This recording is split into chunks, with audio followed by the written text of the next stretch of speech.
একটাই দাবি স্থায়ী ক্যাম্পাস, যেটা আমরা বিগত 1 বছর যাবতই চেয়ে আসতেছি, কিন্তু এখনো পর্যন্ত আমাদের কোনো গতি হয়নি।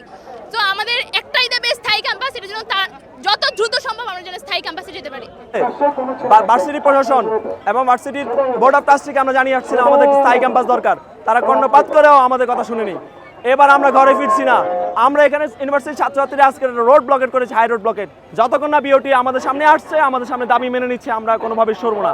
এটা আমাদের আমাদেরকে 2024 সালের আগস্ট মাস থেকে আমরা আন্দোলন শুরু করেছি স্থায়ী ক্যাম্পাসের জন্য।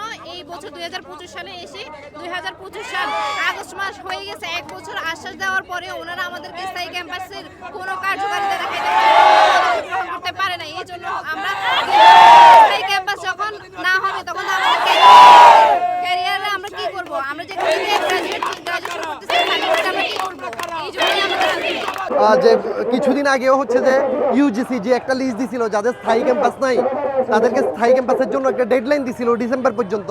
সেখানে আমাদের ফেনী ইউনিভার্সিটিতে হচ্ছে যে সেই লিস্টে আছে। তো আমাদের হচ্ছে যে ডিসেম্বরের মধ্যে যদি আমাদের যদি ক্যাম্পাস না হয়, এই যে আমাদের যে যারা শিক্ষার্থী এখানে প্রায় 2-2.5 হাজার শিক্ষার্থী আছে, তাদের যে হচ্ছে যে ভবিষ্যৎ ঝুঁকির মধ্যে পড়ে যাবে। তো সব কিছু মিলেই হচ্ছে আমরা এই দাবিগুলো নিয়ে দাঁড়াইছি।